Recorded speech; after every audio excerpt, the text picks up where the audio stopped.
What's going on, everyone? Nico here with Behavior Analyst Supervisor. Welcome to another installment of our free Monday Zoom. Today, we're going over generalization and the 7 ways that you program for generalization. So we have a good bit of information to cover during this call. If you have questions throughout the process, you can feel free to throw them in the chat. I'm happy to help that way.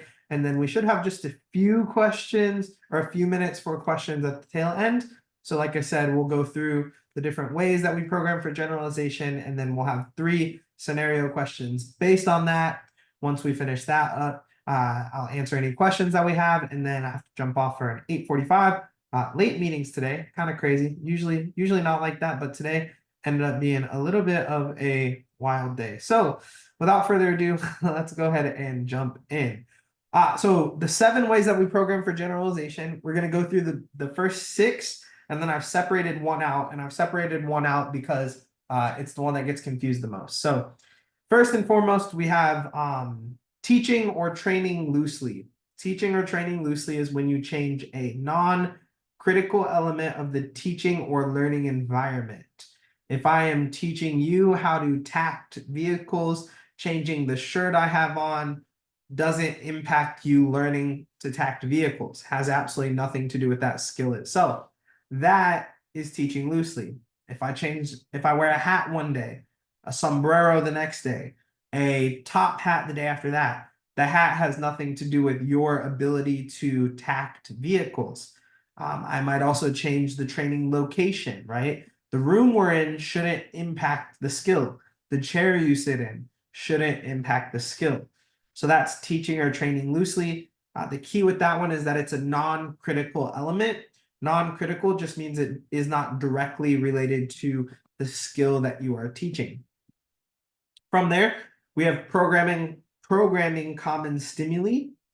This is using the stimuli you would encounter in the environment to teach the skill. So this does deal with changing a critical element. For example, if I were teaching you to ride your bike, I could bring the bike you have at home. This would be programming common stimuli. This is the bike that you would physically encounter at your house, and that would be a case where that's programming common stimuli, right? Another example is if I want you to learn to fold laundry, me putting the same clothes that you have at home would be programming common stimuli. Just using whatever it is that you are going to encounter in the natural environment, in the teaching environment. Then we have multiple exemplar training, or as I like to call it, multiple example training. Multiple exemplar training is teaching multiple stimulus or response combinations. For example, if I want to teach you, something along the lines of, let's go back to tacting vehicles. I'm going to show you a lot of different vehicles, a lot of different examples of that stimulus. That is going to be multiple exemplar training. I'll teach you cars, and I'll teach you trucks. I'll teach you Fords, and I'll teach you Toyotas. I'll teach you two-door coupes and minivans, and all the different vehicles would be multiple exemplar training. It's just multiple examples of the stimulus you're teaching. Or it could be multiple examples of a response. So throwing might be moving your hand forward slowly or quickly. It might be releasing up in the air or releasing directly in front of you. Each of those is throwing, but they're different response examples. So that would be multiple exemplar training. Mediators, or using mediation, is enlisting those in the environment to help reinforce the behavior. Mediation is super important. It's one of the ones that I think is extremely important before you fade a client or you generalize them. And the reason for this is because behaviors continue when they're contacting reinforcement. By using mediation, we are enlisting the support of those in the environment to reinforce the behavior. If a behavior is being reinforced, it's more likely to occur in all of these generalized settings. That's how this one directly relates. It's one of the main reasons we do caregiver training or caregiver participation or engagement sessions. We want to teach them whatever goals we're working on in the clinic or in home sessions, and we want them to reinforce those behaviors in the natural environment so that behavior continues in that natural environment. It's also why we have coordination of care. We work with teachers, we work with people in the community to ensure that that client is contacting reinforcement where appropriate, contacting punishment when appropriate, but we are responding appropriately to the behaviors as they occur. Next, we have indiscriminable contingencies. All this means is that you are providing reinforcement in a way that mimics the natural environment. Or in other words, you are not providing reinforcement every single time the behavior occurs. That's just not what happens in real life, right? Every time I write a mock exam question, Kevin doesn't text me, "Nice work, Nico. This question's awesome." Maybe I wish he did. Nah, it's okay. If he was watching this, Kevin, you don't have to send me a text every time. So, but that's what that is, right? So it is making sure that you are reinforcing the behavior in a way that mimics the natural environment. When you look at variable schedules of reinforcement are one of the reasons behaviors continue, because we don't know when we're going to contact that reinforcement. So we continue to seek it out. We continue to engage in behaviors in hopes that reinforcement's coming. And if we contact it every now and then, that behavior is going to typically continue, right? And that's what we want to have happen. Next, we have teaching non-examples. This is like maybe the easiest one for me out of all of them. Literally, it's teaching what the appropriate response or stimuli is and what it is not, right? If I were to hold up my mouse and I say, "Hey, this is a mouse," and then if I hold up this mason jar, this is not a mouse, right? So not a mouse, this is a mouse. That's going to be your teaching non-examples. So that's that one. And now we're going to jump into the big ones, and we'll spend a little bit of time here. General case analysis. So what is a general case analysis? This is analyzing every component of the skill to be taught to determine the critical elements of that skill. We do this in order to effectively establish the skill for the individual in a way that is easily generalizable. So we are going to look at all of the different components of whatever it is that we're going to teach you, right? For example, if we are going to teach an adult to join a community kickball league, we need to know, how do you sign up for the league? We need to know the basic rules of kickball. We need to know, how do you pay to enter the league? We need to know if you need to wear a uniform. We need to know how you're going to talk with your teammates, how you're going to engage with your teammates. We need to know how to properly care for your body after the kickball game, if it's that intense. Hopefully not. But so that's what general case analysis is. When I learned this one, Amy actually taught me this one, and she had a really great example. She said, if you've ever watched the old Western movies, like any of the John Wayne movies, where there's a bank robbery, before the bank robbery, they do what they call is casing the joint. And what casing the joint is it's when you go and you stake it out. You see, how many tellers are on duty? Is there any security? What day does the bank drop come? Who holds the keys to the vault? How many people are typically in the bank at the time that we're going to rob it, right? You do all of these things so you can successfully pull off your heist, so to speak. General case analysis is no different. This is when you're analyzing all of the different things that go into teaching a skill. It's very important because teaching a skill is more than just that. We need to show you all of the things that surround whatever it is that that skill is in order for you to be successful in that skill or in that moment. Before we jump into our 3 mock exam questions, does anyone have a question about any of those? You can put it in the chat. You can hit the hand emoji. Happy to help where I can. Oh, there's a question in the chat. Let me read it. Why is it important for the client when we use teaching or training loosely? All of these are equally important to teaching a skill. There's a whole chapter in the Cooper book about it, actually. But teaching loosely is important to not allow faulty stimulus control. We want you to be able to engage in the behavior across people, across environmental variables. We don't want things in the environment to cause the behavior not to occur. So that's why that's important. Um, and then hold on, there's a second question. All of these are more, so the question is general case analysis is more for the clinician to better help the client in learning. All of these technically are for the clinician. All of them are looking at how you teach a skill. So like general case analysis, you're doing this before you teach it. Training loosely, you're deciding what you're changing and then you're changing it in practice. But yeah, if you look at it, general case analysis kind of occurs before you start teaching, where the rest are integrated, but you should have them all thought out before you implement that teaching method. Richa? Hi, Biko. So I have a question in multiple exemplar training that you said that teaching multiple stimulus or responses combination. So what is mean by response combination? Is it like same topography, or same what? Yeah, it could be. It's just different. Sorry, my screen locked itself. It's it would likely be a very similar topography because if you're changing the topography, that might make it a different behavior. But you might have varied topography. So it might be like from throwing fast to throwing slow. But it relates to not only different variations of a stimulus, but different ways to get something done. So if you're opening a jar, I might teach you to use your hands. I might teach you to use the jar opener. I might teach you to use a little cloth on the top of it. So those are multiple examples of how to get the task done, right? Okay, got it. Thank you. Cool. You're welcome. All right, let's go ahead and jump into a few questions then. Take your time reading these and let's do it. Question number one.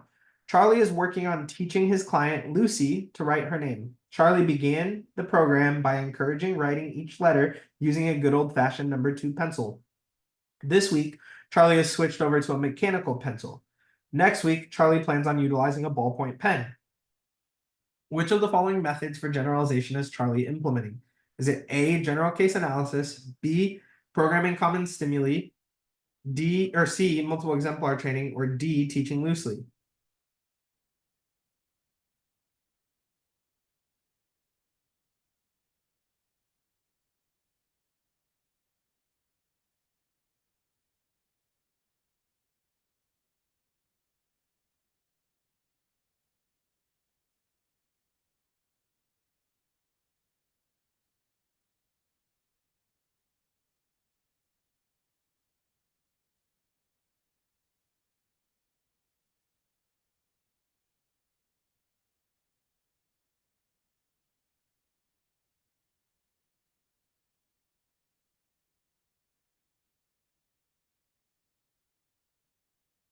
So lots of C's and D's in the chat, and some B's. So C's, D's, and B's. A little bit of everything in the chat. So this one is a little bit tricky, but hopefully after I point it out, it's more straightforward. So in this one, what are we changing? Well, we're changing the pencil that you write with. Does the pencil or the writing utensil deal with the skill? What's the skill? It's writing your name. What you write your name with doesn't matter. It's just writing your name that matters. This is actually teaching loosely. We're changing a non-critical element. The thing you write your name with doesn't matter. If I say, all right, folks, write your name, you can pick up any utensil. Doesn't matter as long as your name is at the top. Now, if the requirement was to write your name in a whatever pencil or pen, then potentially a little bit different. But teaching loosely is changing a non-critical element. General case analysis doesn't relate at all. This has nothing to do with like going and looking at the background or seeing all the different things you have to encounter to write your name. We just don't see that. Programming common stimuli would be to go to the client's house, find the thing they write their name with at their house, and then use that in the classroom. This says nothing about finding the stimuli that they encounter in the natural environment and then strategically programming that. Multiple exemplar would be teaching you how to write your name in print, teaching you how to write your name in cursive, teaching you how to write your name in caps and lowercase. You get the point. So this is teaching loosely. All right, how about this one? Upon learning that your client would like to help with daily chores, you consult with your caregiver to find the most applied chore to help teach.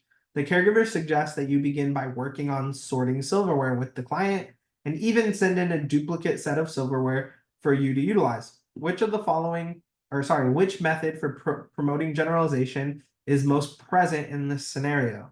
teaching loosely, mediation, general case analysis, programming common stimuli.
All right, so this one, lots of D's in the chat, and that's spot on. This is definitely programming common stimuli. We are taking the silverware that you are going to encounter at home, and we are using that in the teaching environment. So this is what programming common stimuli would look like. Finding whatever it is that you would encounter in the teaching environment, or sorry, in the learning environment, and then utilizing it in the teaching environment to demonstrate or teach that skill. Teaching loosely would be sorting silverware in the kitchen, sorting silverware on the counter, sorting silverware maybe even in the living room. Like changing the location doesn't have to do with sorting the silverware. What matters is that you sort it. Mediation would be making sure that everyone is reinforcing it, the caregivers, the clinicians, if he works at a restaurant. General case analysis would be like, oh, we got to sort it. Well, how would you clean it? How do you get it out of the rack? How do you put it into the rack? So on and so forth. Last question. During a seminar on the effects of gambling in relation to human behavior, you most likely compare slot machines to which method for programming generalization? Teaching loosely, teaching non-examples, multiple exemplar training, or indiscriminable contingencies?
All right, so lots of D's in the chat, and I love it. D is the correct answer here. D is indiscriminable contingencies, and that is what that is.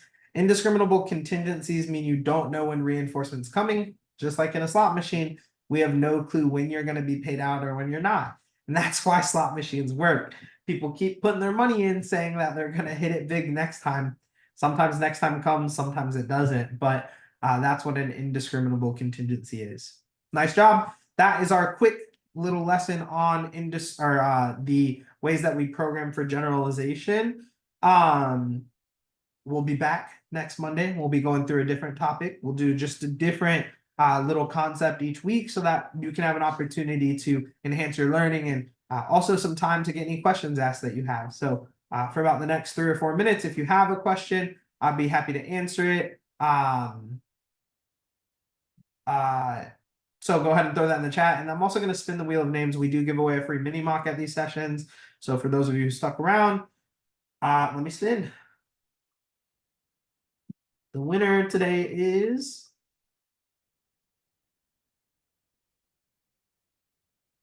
Lady is our winner. So I'll go ahead and throw that in your account. Lady, I know you have a winner. So or I know you have a winner. I know you are a winner, and I know you have an account. So I'll go ahead and throw that in your account first thing tomorrow morning. So you'll see it in there. Cool. Any questions before we hop off?